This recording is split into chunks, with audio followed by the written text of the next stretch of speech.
साधनों का निरूपण करते हैं, उनके द्वारा निरूपित जो साधन है, अव्यवसायी अविपश्चित, जो लोग पीछे से जोड़ रहा हूँ वहाँ से उठा करके, कामात्मा स्वर्ग परा जन्म कर्म फल प्रदा, वे तो उनके साधनों से सिद्ध होने वाला साध्य भोग और ऐश्वर्य ही देने वाला है। और भोग ऐश्वर्य है वे भोग ऐश्वर्य प्रसक्ता नाम तया अपहृत चेतसाम व्यवसायात्मिका बुद्धि समाधौ न विधीयते। भोग ऐश्वर्य, कल खूब व्याख्या चली थी इनकी। भोग ऐश्वर्य में ही जो प्रसक्त हैं, उन लोगों के अंतःकरण में स्थिर बुद्धि, निश्चयात्मका बुद्धि, निर्णय करने वाली बुद्धि क्षमता नहीं रहती है। इसको बहुत अच्छी तरह समझ। उनमें तो उन लोगों के लिए जो विवेक बुद्धि रहित हैं, उनसे भगवान कह रहे हैं विवेक बुद्धि से रहित क्यों हैं कि उन्होंने परंपरा से रूढ़िवादी साधनों को पकड़ करके वेद का, संतों का, गुरु का सहारा लेकर के वे लोग लेकर के फिर अपने सिद्धांत को सिद्ध करते हैं, बताते हैं, और ऐसे सिद्धि सिद्ध नहीं करते, उस पर ऐसे आरूढ़ हो जाते हैं कि उसके विपरीत कोई कहता है तो वह उनको मिथ्यावादी लगता है। जिस वेद ने उन साधनों का निरूपण किया, वही वेद उन साधनों का निराकरण भी करे तो उनकी समझ में नहीं आता। आज ध्यान दो, आज हम पाठ नहीं करेंगे, मैं कह रहा हूँ ये, तो क्या करेंगे? पाठ खेलेंगे। और रोजाना ही जो पाठ किया जाता है वह पाठ करने के लिए नहीं होता है, अपितु पाठ खेलने के लिए होता है। तो भूमिका में हमने आपसे कह दी कि जिस वेद ने साधनों को पकड़ाया और वही वेद यदि उन साधनों को छुड़वावे तो वे छोड़ने के लिए तैयार नहीं, क्योंकि हमको तो वेद ने ऐसा कहा है। अरे बाबा, ये भी तो वेद है ये जो कह रहा है, लेकिन ये अब ये गौण हो गया आपका कथन। क्यों? कि उसमें हमने अपनी मान्यता को और अच्छी तरह से जोड़ लिया पूर्व कथित सिद्धांत में। और ये तो आप खूब जानते हैं कि वेद अधिकारी के अनुरूप सिद्धांत का, साधन का, साध्य का निरूपण करता है। और उसकी 3 प्रक्रियाएं हैं, रोचक, भयानक और यथार्थ। इस बात को समझ करके आज पाठ खेलो, आप अपने जीवन में उतारो, ये होगा। तो भाष्यकार भगवान कहते हैं कि ये एवं विवेक बुद्धि रहिता तेषाम कामात्मनाम, जो उस विवेकवती बुद्धि से रहित हैं और काम ही हो गया है आत्मा जिनका, उनके लिए स्वयं वेद भगवान कहता है। और वेद अपौर से है, माने स्वयं भगवान ही कह रहे हैं, ये अर्थ है। इस बात को उतारो अपने इस भूमिका से पूर्व जो हमने ये सिद्धांत बताया है, आप कहने को जा रहे हैं, जीवन में उतरेगा। और जीवन में उतर गया वही साधन आपका है, वही साध्य आपका है। सुना हुआ, पढ़ा हुआ, पढ़ाया हुआ आपका नहीं है। तो कहते हैं कि वेद भगवान किसके लिए क्या कहता है, अब वो बात कह रहे हैं कि त्रैगुण्य विषया वेदा निस्त्रैगुण्यो भवार्जुन निर्द्वंद्वो नित्य सत्वस्थो निर्योगक्षेम आत्मवान। हे अर्जुन, वेदा त्रैगुण्य विषया, सारे जो वेद, वेद उपलक्षण या वेद उपित शास्त्र, पुराण, स्मृतियाँ आदि आदि सब आ जाती हैं, क्योंकि वेद तो सबका सार वेद में से ही सब निकली हैं। इसलिए ये भी समझ लेना इस और निस्त्रैगुण्यो, तुम क्या करो, निस्त्रैगुण्य कब, निर्द्वंद, विशेषण बहुत है, कैसा बन, निस्त्रैगुण्य बन, निर्द्वंद्व बन। द्वंद्व मानी जो प्रतिपक्षी सहित शब्द हैं, सुख दुख, सुख का प्रतिपक्षी दुख है, मान अपमान, हानि लाभ आदि आदि, इनसे युक्त हो। और फिर उसके बाद में नित्य सत्वस्थ, नित्य सत्व गुण में स्थित रहे, ऐसा होने के बाद में, और फिर इसके बाद में ठीक है सत्व गुण में स्थित भी हो जाऊंगा, लेकिन फिर और हमारे जीवन निर्वाह के साधन हैं, उनको तो जुटाना पड़ेगा, और फिर वो जुटा भी लेंगे तो उनका उपयोग करने के लिए उनकी सुरक्षा भी करनी पड़ेगी। बोलो नहीं, निर्योगक्षेमं भव, उन योग कहते हैं अप्राप्त की प्राप्ति, और क्षेम कहते हैं प्राप्त की रक्षा करना। तो भगवान ने बिल्कुल दोनों के मना कर दिया। क्यों कर दिया, बिल्कुल बहुत अच्छी तरह, बहुत कारुणिक हैं भगवान, अच्छी तरह से कह दिया कि योगक्षेमं वहाम्यहम्, तो चिंता मत करे, उस योगक्षेम को मैं वहन करूँगा, ये मेरी जिम्मेदारी है। तू तो केवल फिर क्या कर, आत्मवान भव, आत्मा वाला हो जा। तो आत्मा वाला तो है, ये आत्मा नहीं है। आत्मवान मानी अपने आप को वश में करने वाला हो, वश में कर ले। अप्रमत्तः, आगे कहेंगे अप्रमत्तः भवो, प्रमाद रहित हो, तेरा तो ये काम है केवल। कितनी बड़ी जिम्मेदारी ले रहे हैं, ये काम कर, ठीक है। अब त्रैगुण्य विषया वेदा, ये अच्छी तरह समझ लो, लिख लो अपने समझ में। जितने भी कर्म धर्म हमको बताए हैं, वे सब उन कर्म धर्मों का निराकरण करने के ही साधन हैं, संसार के ही साधन है। तीनों गुणों में सारा संसार आ गया। साध्य भी और साधन भी उनके द्वारा होने वाले संसार ही है। कुछ भी करो और करवाओ, संसार है। और इसमें आपसे एक दृष्टांत के द्वारा निवेदन करूं, परोक्ष और प्रत्यक्ष श्रोताओं से। सिद्धांत सारे शास्त्रों में, उपनिषदों में, सब शास्त्रों में ये जो वक्ष्यमाण सिद्धांत है, इसी को लेकर के शास्त्रों ने निरूपण किया है। आगे सुन। अच्छा, क्यों? बहुत अच्छी तरह समझो। मैं बार बार इसलिए कह रहा हूं कि समझ में नहीं आ रहा। बोलो आ रहा है गुरुजी, बोलो समझ में तो आ रहा है, लेकिन समझ में नहीं आ रही, ये गड़बड़ हो रहा है। और समझने वाले तो बहुत हैं, तेज बैरिस्टर हैं, वकीलन की भी बात छोड़ो, जाने क्या क्या करते हैं, चंद्रमा पे पहुंच गए, जाने कहाँ कहाँ हो रहे हैं। लेकिन उस समझ को समझने वाले बहुत कम है। इसलिए मैं आपसे निवेदन समझ को समझने के लिए कर रहा हूँ। तो वह क्या है? समझ की समझ। लोक में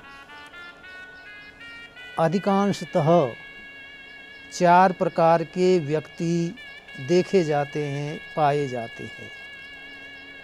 पहले पामर, विषयी, जिज्ञासु और मुक्त, ये 4 हैं। अब परिभाषा यहाँ उनकी विशेषता लेकर के पीछे देख लेंगे, जानते हैं आप सब चारों कौन हैं।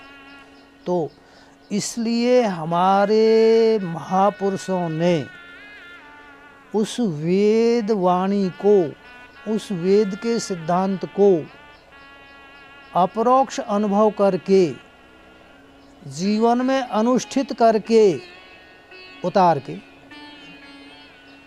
फिर धर्म के भी 4 विभाजन कर दिए। लोक धर्म, वैदिक धर्म, भागवत धर्म और सर्वधर्म परित्याग। लोक धर्म पामर को विषयी बनाने के उद्देश्य से लोक धर्मों का पालन करना बताया है। समझ को समझना, ध्यान। पामर को, यदि पामर पुरुष दूसरी कोटि में आ गया, विषयी बन गया मानो, तो फिर लोक धर्म उसका नष्ट नहीं होगा। वो तो बहुत सुंदर करके आया है, वो तो उसका है ही लोक धर्म। अभी वर्णन करूँगा थोड़ा सा। लोक धर्म तो उसका है ही, तो मैंने केवल उसका मुख्य उद्देश्य क्या है लोक धर्म का? विषयी कोटि में पहुंचाना। विषयी कोटि परोक्षों के लिए श्रोता है उनको बता दूं, पामर मानी जो केवल बच्चे पालन पोषण करना और उनका जो परिवार है वहाँ तक ही सीमित रहना, उससे आगे और कुछ है ही नहीं, ये उनकी मान्यता होती है। उनको विषयी मानी संसार के कार्यों को करते हुए परमात्मा को प्राप्त करने के साधनों में भी अनुरक्त रहते हैं, लगे रहते हैं। और जब संसार के कार्यों की विशेषता आती है, बाहुल्यता आती है, तो उधर बह जाते हैं। और जब आध्यात्मिक क्षेत्र की बाहुल्यता उनको मिलती है, सत्संग आदि मिलते हैं, तो उधर जा कर के वो बह जाते हैं। वो विषय हैं, दोनों प्रकार का द्वंद्व युद्ध। तो लोक धर्म का पालन, ये मत भूल जाना और ये अर्थ मत कर लेना कि लोक धर्म फिर उनका खत्म हो जाता है, अमर्यादित हो जाते हैं, यथेष्टाचारी नहीं होते। अर्थ ये और मत कर लेना कहीं यथेष्टाचारी हो जाए, वो तो बहुत सुंदर है उनका। तो लोक धर्म का मात्र उद्देश्य विषयी बनाना है। और उसके बाद में वेद धर्म, वैदिक धर्म जो आते हैं बताऊंगा। वैदिक धर्म का उद्देश्य मात्र जिज्ञासु बनाना है। सांगोपांग पालन करेंगे तो उनका जिज्ञासु बनाएंगे। और फिर जिज्ञासु को तो दोनों प्रकार के जो अच्छे होंगे ही होंगे पीछे के। अब तीसरे नंबर पर भागवत धर्म आते हैं। भागवत धर्म का सांगोपांग पालन करने पर चौथी कोटि, जिज्ञासु की तीसरी है, वह चौथी कोटि सिद्ध अवस्था में पहुंच जाता है, मुक्त अवस्था में पहुंच जाता है। और मुक्त अवस्था में पहुंचा या मुक्त अवस्था को प्राप्त हुआ या स्वरूप का दृढ़ अपरोक्ष ज्ञान हुआ, और जाकर के सर्वधर्म परित्याग, ये उसके लिए है। अब जिज्ञासु, दो तो बता दिया आपको, पामर और विषय सूत्रेण। जिज्ञासु मायने सबसे हटकर के शरीर निर्वाह मात्र प्रयोजन रखता हुआ परमात्मा को प्राप्त करने में लगा हुआ हो, वह जिज्ञासु है। सबसे हटकर के वह जिज्ञासु है। और सिद्ध या मुक्त जो परमात्मा के स्वरूप को पाकर के उसमें स्थित है, निष्ठा बन गई है उसकी, वो सिद्ध है। तो चार ही हैं ये हैं लोग। अब इनका धर्मों का वर्णन कर दूं थोड़ा सा क्यों कहा जा रहा है कि निस्त्रयी गुण्यो भव, इसलिए। तो लोक धर्म मानी जो यह सांसारिक व्यवहार है, माँ के साथ में कैसा बर्ताव करना, बाप के कैसा करना, पुत्र के कैसा करना, पति के कैसा करना, आदि आदि। तो उन धर्मों का यदि सांगोपांग पालन किया है तो निश्चय करके आप दूसरी कोटि में पहुंचोगे, विषयी बन जाओगे। और विषयी कोटि में नहीं पहुंच रहे हैं तो समझ लीजिए कहीं न कहीं आपके धर्म पालन में, लोक धर्म का जो पालन कर रहे हैं उसमें कहीं न कहीं छिद्र रह गया। इसलिए आपको विषयी बनने के लिए क्या करना है कि पीछे की का जो कोटि है, लोक धर्म है, उनका निर्वहन सांगोपांग करना ही होगा। समझ रहे हो उनका। फिर वो विषयी कोटि में पहुंच जाते हैं। विषयी कोटि को के धर्म है, वैदिक धर्म है। वैदिक धर्म कौन से हैं? जो वेद ने पूजा पाठ, हवन, यज्ञ, तप आदि आदि जो बताए हैं, वैदिक धर्म, वेद ने मर्यादाएं बताई हैं, उनका पालन करना, तो फिर वो तीसरी कोटि में, जिज्ञासु कोटि में पहुंच जाएगा। और जिज्ञासु कोटि में नहीं पहुंच रहा है, परमात्मा को प्राप्त करने की उत्कट जिज्ञासा नहीं हो रही है, बार बार बोलूं शब्दों को बदल कर, नहीं हो रही है, तो आपके लोक धर्म और वैदिक धर्म में कहीं न कहीं कमी रह गई है। आपको जिज्ञासु बनने की आवश्यकता नहीं है, जिज्ञासु बनने के साधनों को अपनाने की आवश्यकता है। फिर उसको रोकने वाला कोई है ही नहीं। इतनी बात समझ में आ गई? जिज्ञासु कोटि में, जिज्ञासु कोटि में पहुंचने के बाद भागवत धर्म है। भागवत माने भगवान को प्राप्त कराने वाला धर्म, भागवत का। तो फिर उसको क्या है? श्रवण, मनन, निधिध्यासन और तत्पद त्वमपद का शोधन आदि आदि, ये भागवत धर्म के अंदर आते हैं शब्द का। तो निर्दिष्ट साधन यही है, ये भागवत धर्म है। ये फिर जिज्ञासु को यही करने हैं, इनमें ही रमण करना है। और कभी वो और कभी वे, कभी वे और वे कभी, तो दोनों से ही वंचित रह जाएगा। जिसको पंचदशी में कहा है कि साधक को अथवा जिज्ञासु को अथवा विद्याध्ययन ब्रह्म विद्या के विद्यार्थी को जो दो प्रकार का द्वैत है, एक शास्त्रीय द्वैत और एक अशास्त्रीय द्वैत, तो जिज्ञासु को अशास्त्रीय द्वैत ये है, त्यागने योग्य है पीछे के, और शास्त्रीय द्वैत ये उसको उपादेय है, शास्त्रीय द्वैत। इसका पालन करना ही है, उसके लिए ये बताया है। हाँ बाबा यहीं चल, थोड़ा सा पहुंच जाओ। अभी तीसरे में, चौथे में बाद में पहुंचेंगे। चौथे है पुरुष के कार्य लक्षण आदि में, तीसरे में समझ लो। बाबा ने बहुत सूत्र रूप से इसी सिद्धांत को रामायण में निरूपित किया है। भगति की साधन कहाँ बखानी, अर्थ करते जाना, आप नहीं समझ में आवे तो पूछ लेना। भगति की साधन कहाँ बखानी, सुगम पंथ मोहि पावई प्राणी, प्रथमई विप्र चरण अति प्रीति, निज निज कर्म निरत श्रुति रीति। निरत, रत्ना निरत, वेद के अनुसार, वैदिक कर्म, वेद के अनुसार अपने अपने कर्म में, माने अपने अपने धर्म में रत नहीं, निरत। और रत शब्द बड़ा मार्मिक है, लगे हुए नहीं है अर्थ इसका, नहीं, मानी जैसे रति शब्द है, सांसारिक लोगों की दृष्टि में, पामरों की दृष्टि में सांसारिक सुख ही सुखों की चरमावधि पर पहुंचे हुए मानते हैं, उसको रति कहते हैं।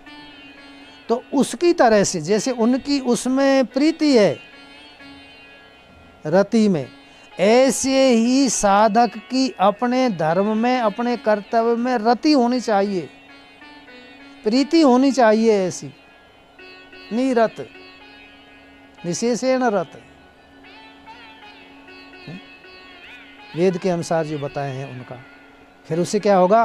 तेई कर फल पुण्य विषय वैरागा, और तब उपज मम धर्म अनुरागा जिज्ञासु बनेगा।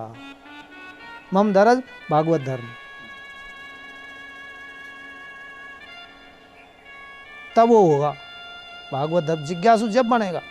और जिज्ञासु बनने के बाद में यदि पीछे के कर्मों में रति होती है, प्रीति नहीं रति होती है, तो मेरे भाइयों जिज्ञासु बनने में अभी कमी है।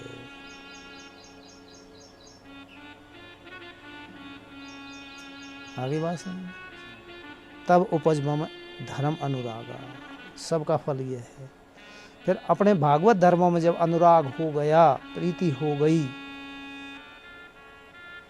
तो तेई कर फल पुण्य विषय वैरागा, तब विषयों से वैराग होगा। और विषयों से वैराग नहीं होता तो फिर पीछे को पहुंच जाओ, कमी है, कहीं न कहीं आप खूब अनुभव कर लेगा।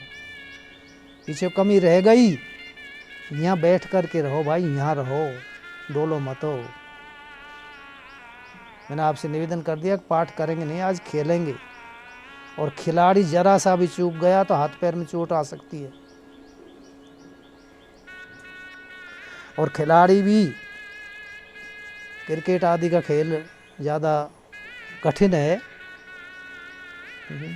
और लेकिन एक नज़दीक का खेल हमारा क्या है, कबड्डी। क्रिकेट से थोड़ा सा दूसरे नंबर का, हल्का नहीं, कबड्डी है। कबड्डी में सांस टूट गया और फिर भी उसी पारी में है तो गेट आउट। जिज्ञासु ने अपने कर्म धर्म में सांस ले लिया, तोड़ दिया, प्रयास छोड़ दिया, नहीं समझ में, तो जिज्ञासु कोटि से गेट आउट हो गया।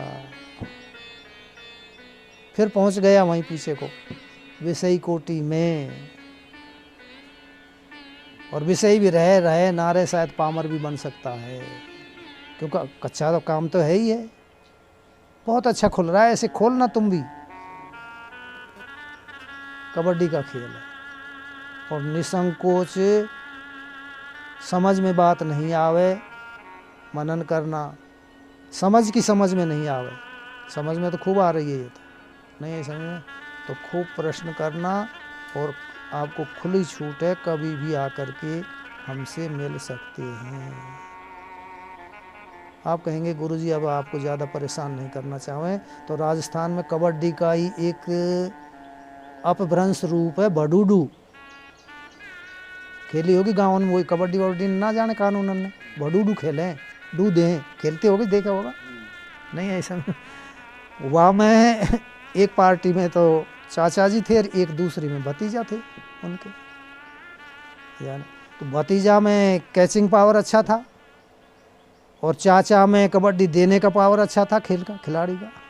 अब वो दो मुख्य थे दोनों में, लेकिन भतीजा संकोच कर रहा था कि अब चाचा को कैसे पकड़ूं मैं, चाचा की तो बेइज्जती हो जाएगी। लेकिन चाचा ने समझ गया, चाचा ने कहा ध्यान दो, दृष्टांत को वैसे ही मत घटाना। चाचा ने कहा कि बेटा चिंता मत करे, भडूडी में काका कहा करेगो। हाँ, बडूडू में कौन को काका यूँ मान ले, नहीं ऐसा नहीं। बल्कि यदि तू मुझे पकड़ करके रोक देगा, बल्कि तू यदि मुझे पकड़ करके रोक देगा तो मैं बहुत ही गौरवान्वित होऊंगा, अब मेरी जगह मेरा भतीजा आ गया है। पकड़ में मेरा अपमान नहीं होगा तो मेरा बहुत बड़ा सम्मान होगा। अब सिद्धांत में तुम घटाना, मैं ज़्यादा हिंदी क्यों करूं, तो संकोच मत करना। तो अब चौथा सिद्ध पुरुष, उसके लिए सर्वधर्म परित्याग, सारे धर्मों का परित्याग बताया है उसके लिए शास्त्रों में। स्वयं भगवान ने बताया है सर्वधर्मान परित्यज्य मामेकम शरणम व्रज, छोड़ दे सबको और एक मेरी शरण में आ जा। एक क्या है, तेरा आपा, तेरा स्वरूप, तेरा जो भी आत्मा वह तू है, वही मैं हूँ, उसकी शरण में रहे, उसके शरण में रहे, उससे अभिन्न रहे। ये स्वयं भगवान ने कहा है।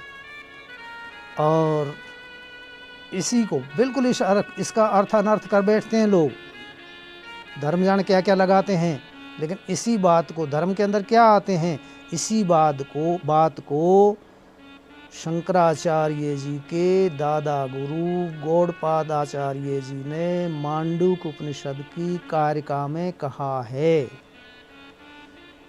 सुखम आव्रियते नित्यम दुखम विव्रियते सदा यस्य कस्य च धर्मस्य, तीसरा चरण, यस्य कस्य च धर्मस्य ग्रहेण भगवान असौ। अर्थ करूं, सुखम विव्रियते नित्यम, सुख स्वरूप जो आपका आत्मा है, सतचित आनंद स्वरूप जो आत्मा है आपका, नित्य ही यस्य कस्य च धर्मस्य ग्रहेण, जो कोई भी धर्म आपने पकड़ा है, पकड़ोगे, उसके द्वारा आव्रियते, आवृत रहता है, आच्छादित रहता है, ढका हुआ रहता है। यस्य कस्य च धर्मस्य,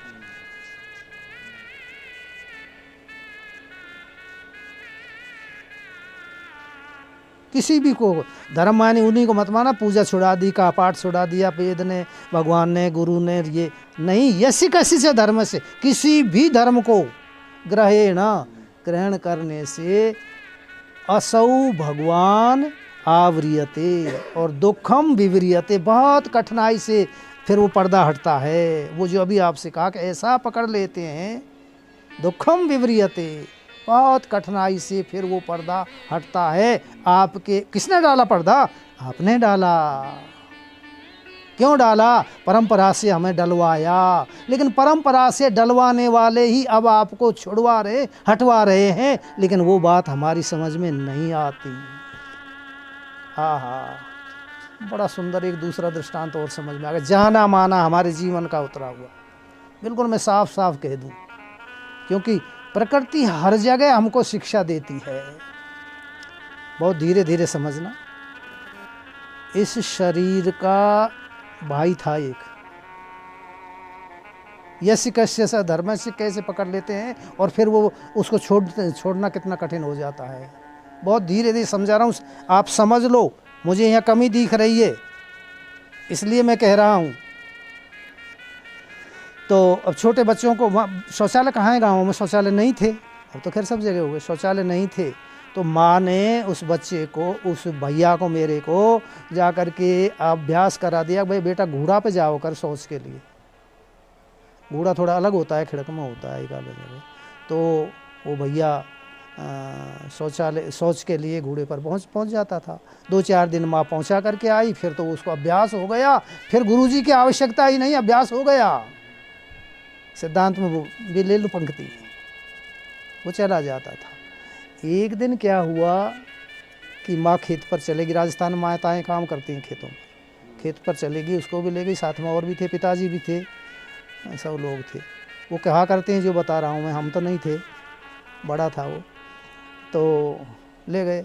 अब वो खेत कहाँ था? बिल्कुल जंगल में, माने उसके ठीक सट करके मेंढ से ही खुला जंगल था। अब जहाँ मकान आ खुला जंगल है, उन खेत है आगे, तो खुला जंगल था। सो भैया को फिर शौच लगी आई। वहाँ भैया ने कहा कि मैया सोच जाऊँगा। बेटा यहाँ पूछवे की क्या जरूरत है, खुला जंगल पड़ा है यहाँ, तो सब दुनिया यहीं तो आवे, आबादी के नज़दीक में भी था, थोड़ी दूर में, तो लोग आबादी वाले भी उसी में जाते, खुला जंगल था बिल्कुल, नाले फाले हैं, आपने तो देख रखा है, तो वहाँ सब लोग जाते। बोले यहाँ तो बड़े बड़े लोग आते हैं जा करके, तो अब यहाँ पूछने क्या जरूरत है, जा, नहीं घोड़े पे ही जाऊँगा जा करके। अरे बेटा घोड़े पे तो जब जाए जब जंगल ना हो, जब, अब यहाँ घोड़े की क्या जरूरत है, नहीं नहीं तू बहकावे मत, मैं तो घोड़े पे ही जाऊँगा, बहकावे मत, गलत कह रही है माँ, मतलब माँ ने 2-4 बार समझाया, नहीं है। पिताजी को थोड़ा सा आवेश में आकर, क्या कह रहे तो माने क्यों नहीं, पिताजी ने जा करके, यहाँ तो हम आए यहाँ कि तुम तो बड़े आदमी हो, आते ही होंगे हाँ, तो तुम तो वेदांती हो, ध्यान दो, वो लोग कहते हैं तुम तो वेदांती हो इसलिए ऐसा कर रहे हैं, हम ऐसा क्यों करेंगे, हम तो अभी कच्चे हैं, अब गुरुजी की भी ना मान रहे, बाप की भी ना मान रहे जा करके। अरे भाई लाला, बाप ने कही, अरे लाला तू हठ मत करे, जिद मत करे, घोड़े पे जा तो जब ही जाए जब ये ना होए, अर्थात यहाँ नहीं पहुँचे तब जा करके वो साधन है, समझ लेना आप में ज़्यादा जा। हम भी तो जाते हैं यहाँ, बोलो तुम तो घोड़े पे ना बैठ सको, बड़े हो, जाते जाते हो, नहीं तो घोड़े पे बैठ भी लायक होते तो वहीं जाते तुम भी, जय राम। नहीं ऐसा कहने का तात्पर्य, करीब 1 किलोमीटर तो होगा, पुराना घर देखा होगा आपने, 1 किलोमीटर दूर होगा उस जगह से। अब बेचारी माँ को गोदी में लेकर के, गर्मी पड़ रही थी, काम कर रही थी, थक रही थी, लेकिन फिर भी उसकी जिद को पूरी करने के लिए माँ ने खुद ने ही पकड़ाई, उसी जिद को पूरा करने के लिए माँ को गोदी में लेकर के घोड़े पर ही लाना पड़ा। नहीं तो यस्य कस्य धर्मस्य, किसी भी धर्म को आप हट करके पकड़ लो बाबा, तब भी वह सुखम आवरियते, आनंदम आवरियते, परमात्मानम आवरियते, स्वरूपम आवरियते डालता। फिर घोड़े पे से आदत को छोड़ना भैया मेरे बहुत कठिन हो जाती है, क्योंकि स्वयं की मान्यता मिल गई अब उसमें। हाँ, यदा यमानुगृह्णाति भगवान आत्मभावितः सह जहाति मतिम लोके वेदे च परिनिष्ठिताम। घोड़े पर जाने की आदत को कौन छोड़ सकता है, यस्य अनुगृह्णामि भगवान आत्मभावितः,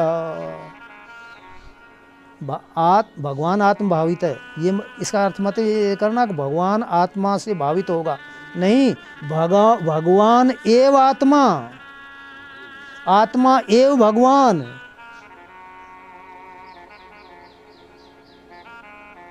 गुरु के कहने से नहीं मानेगा, बाप के कहने से नहीं माना, माँ के कहने से नहीं माना, लेकिन फिर उसने अपने आप ही जब भावित हुआ तो अपने आप ही छोड़ दिया और वहीं जंगल में जाने लग गया।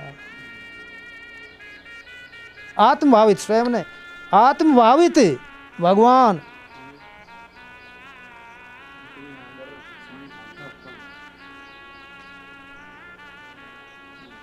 आगे समझ में, वो भगवान, आत्मा में रहने वाला भगवान, ऐसे कह दें तो गलत है।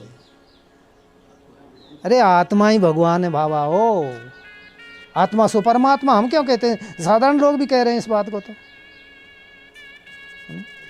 वह जब भावित होगा, और वह भावित कब होगा, जब लौकिक धर्म, वैदिक धर्म और भागवत धर्मों का सांगोपांग निर्वहन किया होगा, तो वो भावित निश्चय करके होगा, फिर रोकने वाला कोई नहीं है, वो भावित होगा ही। वहां उससे कहें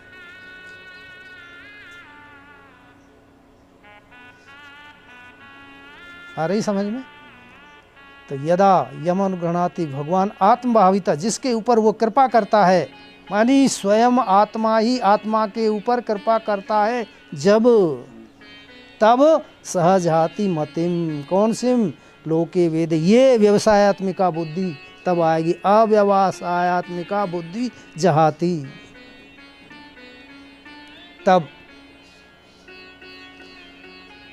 लोके वेदे च, मानी लौकिक कर्म और वैदिक कर्म, क्योंकि 3 नंबर पर जिज्ञासु भागवत धर्म है, पीछे के दोनों को, लोके वेदे च, लौकिक कर्म और वैदिक कर्म को तब जा करके छोड़ता है। आगे समझ।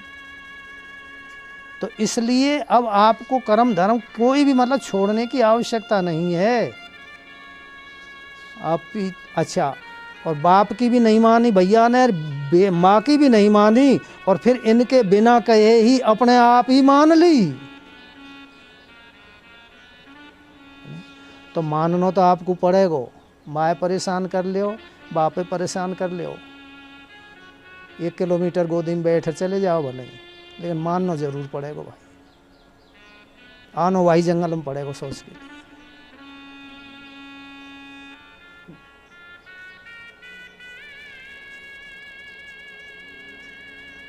हाँ, बहुत अच्छी तरह से घटाओ हृदय में। तो यश कैसे च धर्म से गौड़पादाचार्य जी ने कहते किसी भी धर्म को, तो कहीं धर्म कहा है, अब हम एक अंग में ले लेते हैं अपने हिसाब से ही अध्ययन करके, गुरु से अध्ययन न करके, परंपरा से अध्ययन न करके, और फिर अपने हिसाब से ही ले लेते हैं। अज्ञात तो गौड़पादाचार्य जी ने भी धर्म छुड़वा दिया, उधर स्वयं भगवान ने भी धर्म छुड़वा दिया, बन गयो काम, फिर काहे को हम करें इनमें। ऐसा नहीं है। आप जहाँ के अधिकारी हैं चारों में से, वहाँ के लिए कहा है। तब यश कशिश धर्म से चौथे के लिए कहा है, सिद्ध के लिए कहा, जिज्ञासु के लिए कहा है। आ जाएंगे। यश कशिश धर्म से, किसी भी, यश माने जिसको, कश माने किसको, जिस किसी को भी, पूरा संसार आ गया, सब कुछ आ गया। हाँ, क्यों कहा है? बोला त्रैगुण्य विषया वेदा, इसलिए कहा है। क्यों कहा है? बोले यश कस्य धर्म से ग्रहेण, यूं कहा है, इसलिए कहा। इसलिए मान्यता से थोड़े ऊंचे उठ करके और फिर चलने का प्रयास करो। फिर इसके बाद में देखो भाष्यकार ने बहुत बढ़िया सुंदर पंक्ति में आगे कहा है। यहाँ देख लो, थोड़ा सा एक पंक्ति बोलूँगा केवल मात्र, ऊपर से नीचे से 1 2 3 चौथी पंक्ति से आधे से शुरू करो। उपातस्य रक्षणम क्षेमः, ये तो परिभाषा कर दी। इसके आगे कहेंगे योगक्षेम, मिल गया पार। योगक्षेमः प्रधानस्य श्रेयसी प्रवृत्ति दुष्करा इति, अतः निर्योग क्षेम भवो। आ गया होगा समझ में।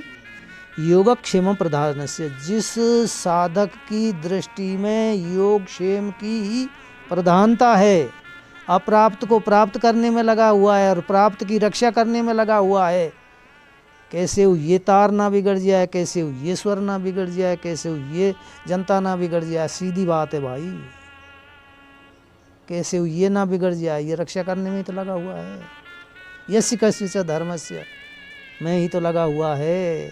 तो कहते हैं कि योगक्षेम ही प्रधान है, जिस साधक की दृष्टि में श्रेयसी प्रवृत्ति दुष्करा, कल्याण मार्ग में उसकी प्रवृत्ति होना बहुत कठिन है।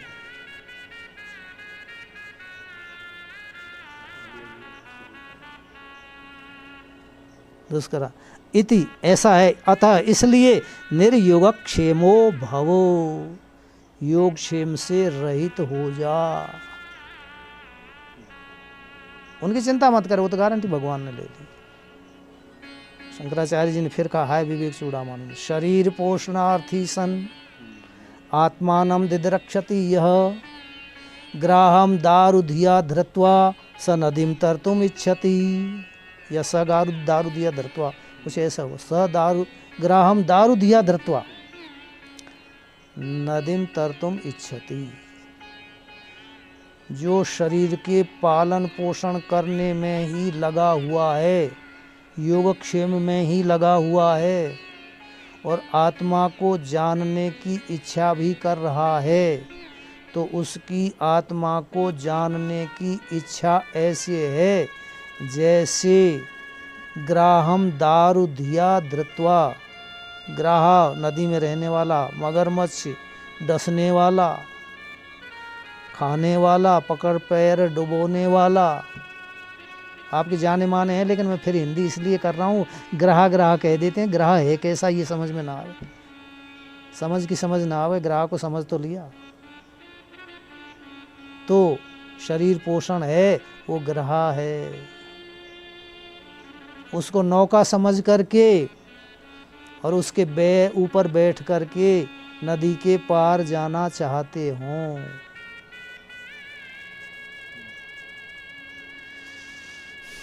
तो समझ ले, ऐसे ही उनकी चाह है जो शरीर के ही मान सम्मान रष्ट पुष्ट आदि बनाने में लगे हुए हैं। इसलिए अपरोक्षानुभूति की टीका की है अखंडानंद स्वामी जी ने। उन्होंने कहा है, साधक को स्नान भिक्षा आदौ अपि अनादरम कृत्वा तद वीक्षणीया।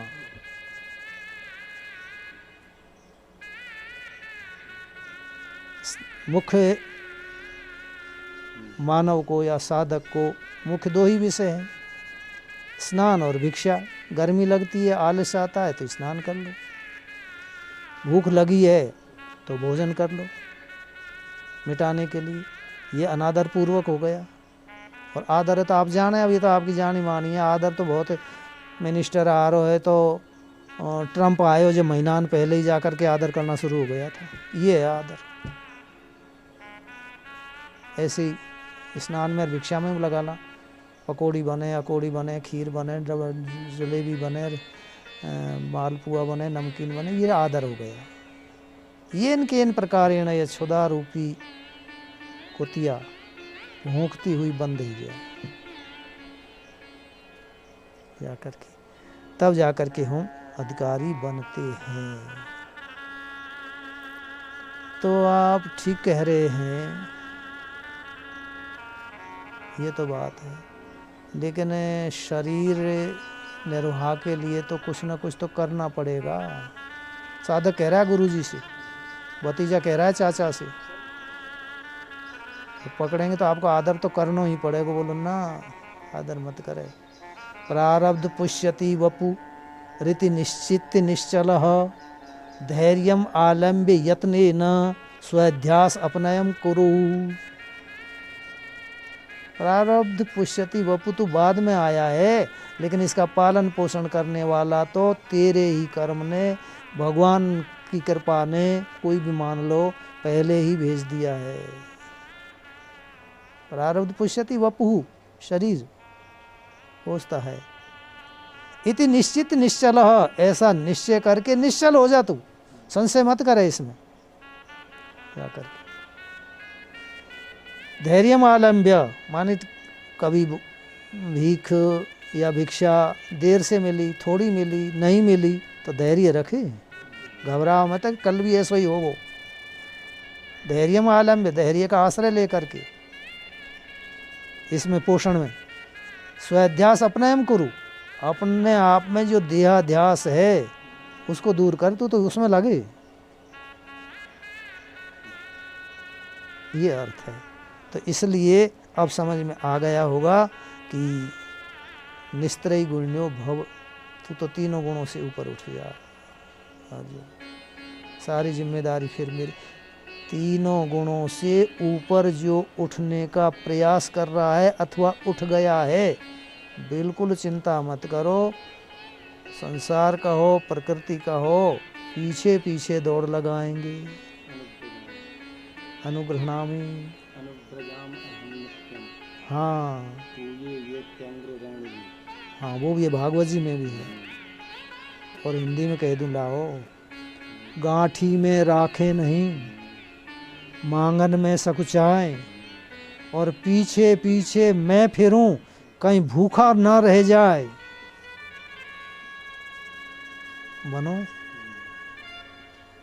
और लोग सेवा करेंगे ना जिनके पीछे हम पड़ रहे हैं, वो तो सेवा अधूरी करेंगे, क्योंकि स्वयं ही अधूरे हैं।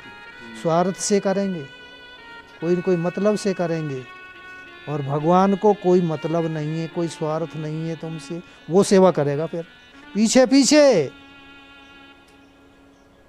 तुम जहाँ भी जाओगे पीछे पीछे मैं फिरूं, वो भगवान सेवा करेगा। क्या बढ़िया बात है, भगवान सेवा करेगा। अब उसका दूसरा अर्थ है तो वह तो रहने देते कि रखो भगवान ही सेवा करेगा, नहीं समझो। और संशय हो तो फिर पूछ लेना, मिल लेना, मैं बताऊंगा कौन है वो भगवान। हमने तो कहीं देखो ही ना है, करवे आयो ही ना है, अरे वो आके बिना कोई सेवा करे ही ना है। हम बताएंगे आपको, जब पकड़ हाथ बैठ जाइएगा, अल्लाह अब तू तो भगवान बताया गुरु जी ने, अब मैं तो जान ही नहीं दूंगा, पर बता दूंगा, परिचय दूंगा मैं भगवान को। और सूत्रेण बात सिद्धांत तो यही एक परिचय दिया ही जा रहा है उस भगवान का ही। भगवान आत्मभावितः। जयराम जी की। आइए, अच्छा तो एक बात मानिए शंकराचार्य जी ने कहते हैं कि योगक्षेमम प्रधानस्य श्रेयसी प्रवृत्ति ही दुष्करा, और यही बात उपनिषद में भी कही है। नायम आत्मा, ये जो कही आत्मवान भव, भव के साथ, भव की क्रिया का सबके साथ में अध्ययन कर लो। निर्योगक्षेमम भव, आत्मवान भव, नित्य सत्वस्तो भव, निर्द्वंद्व भव, निस्त्रैगुण्यो भव। तो आत्मवान भव है। ना अयम आत्मा प्रवचने न लभ्य, इसलिए भव आत्मान। न अयम आत्मा प्रवचने न लभ्य, न मेधया न बहुना श्रुते न, यम एव एषः वृणुते तेन लभ्यस, तस्यैष आत्मा विवृणुते तनुम स्वाम। भगवान आत्मभाविता स्वयं। न अयम आत्मा प्रवचने न लभ्य, ये आत्मा कितना ही प्रवचन करते रहो न लभ्य, न मेधया, तेज बुद्धि से भी नहीं मिलती है, ना बहुना श्रुतेन, बहुना शब्द विशेषण है, श्रुतेन ना ऐसे नहीं कहा है, बहुना श्रुतेन।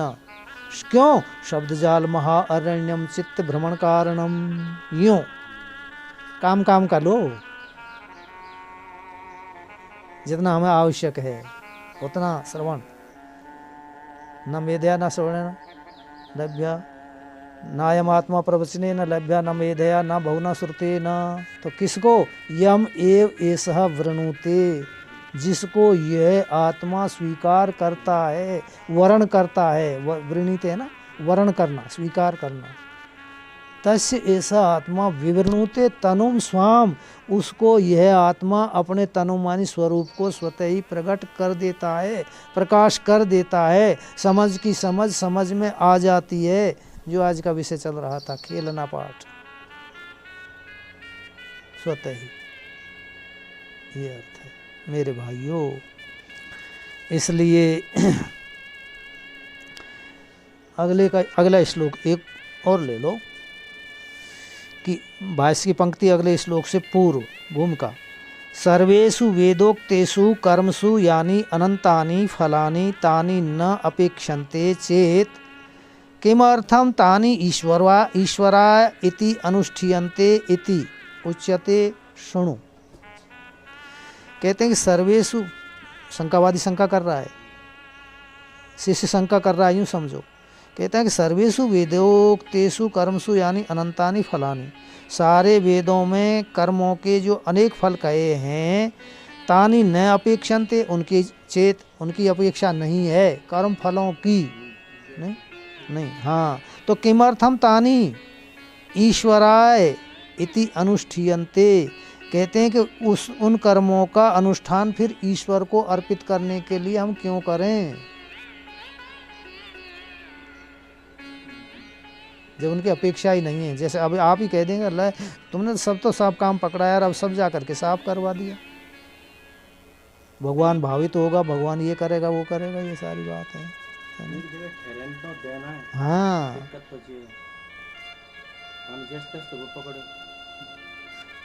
और अब वो बिल्कुल ही साफ कर दियो जाकर। घबराओ मत बेटा, पकड़ो है जो निरर्थक ना गयो। मोह लग रही एक दिन भूख, ब्रह्मचारी से कही मैंने कि लाला भूख लग रही है, भोजन बना ले। हाथ नहीं बनाए, हमारे यहाँ भी बना ले, लेकिन गर्मी का टाइम है और छप्पर था, वहाँ की बात है, वहाँ छप्पर हो पहले, छप्पर था। तो देखो आंधी आवे की संभावना है, आज गर्मी पड़ रही है जा कर के, तो जल्दी चूल्हे को बंद कर दियो। ब्रह्मचारी तेज हो तुम्हारी तरह से, जस मुश्किल से तो पकड़ो। वन कही कि चूल्हो बंद पड़ो ही है और पीछे गुरुजी ने बंद करवायो ही है, तो बीच में फिर काहे को जा करके हम परिश्रम करें। बहुत देर होगी, भोजन नहीं बना और चूल्हे में भी खटपट ना दिखाई दे रही थी छप्पर में। इनका ब्रह्मचारी क्या बात है, भोजन बना लियो का? बोलो ना गुरुजी। बोलो क्यों? आपने यूँ कि चूल्हा जल्दी बंद कर दिया, वो बंद पड़ा ही था, मैं फिर जा कर के क्यों प्रयास करूं? वो तो बंद था ही, पीछे भी तो करना हो। जय राम जी की। आओ, तो कहते हैं ईश्वर के लिए हम क्यों समर्पित करें जब सब कर्मों का कोई फल ही नहीं है। तो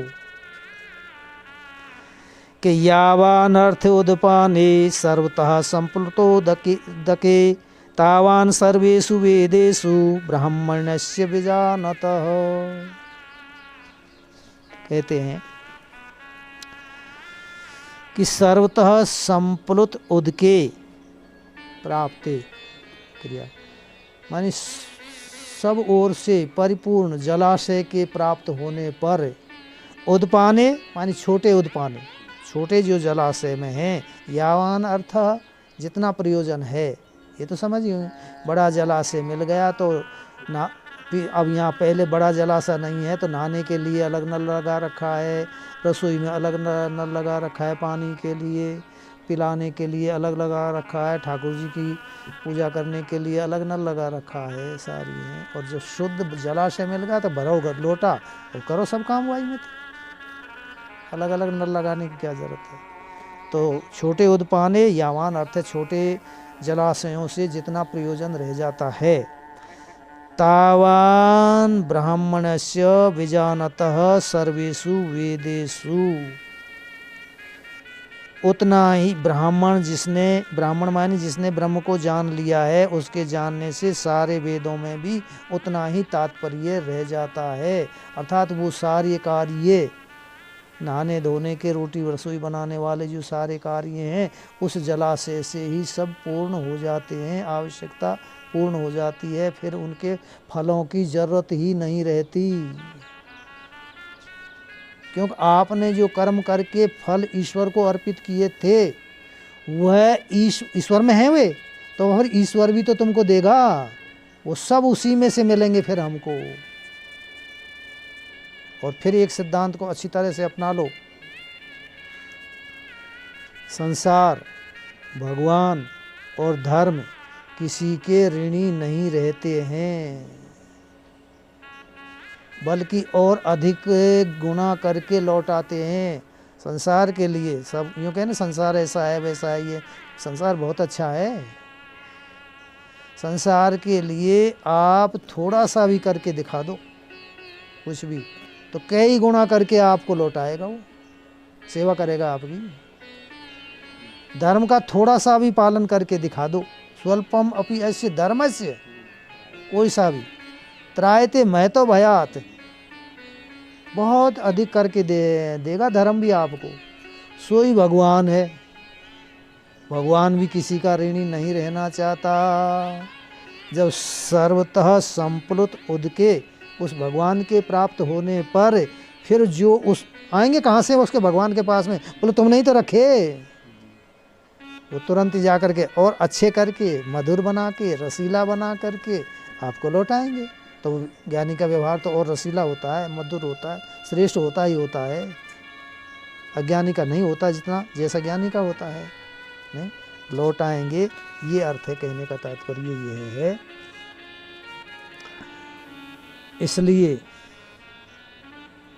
श्रेयान, आगे कहेंगे इसी में गीता जी में, श्रेयान द्रव्यमयात यज्ञात ज्ञान यज्ञ परंतप सर्वकर्माखिलम पार्थ ज्ञाने परिसमाप्यते संप्लुत उदके परिसमाप्यते। लग गया होगा अर्थ तो खूब। द्रव्य में यज्ञ जो करते हैं उनसे सबसे श्रेष्ठ ये ज्ञान यज्ञ जो चल रहा है, ये श्रेष्ठ है। क्योंकि सारे जो यज्ञ से मिलने वाले फल या सारे यज्ञ आदि कर्म हैं, वे सब इसी में समाए जाते हैं। परिसमाप्यते, समाप्त हो जाते हैं। इसलिए मेरे भाइयों, येन क्रेन प्रकारेण संप्लुत उदक को प्राप्त करने के लिए प्रयास करो। ओम पूर्णमदः पूर्णमिदं पूर्णात् पूर्णमुदच्यते पूर्णस्य पूर्णमादाय पूर्णमेवावशिष्यते। सर्वे भवन्तु सुखिनः, सर्वे सन्तु निरामया, सर्वे भद्राणि पश्यन्तु, मा कश्चित् दुःखभाग् भवेत्। ओम शांति शांति शांति।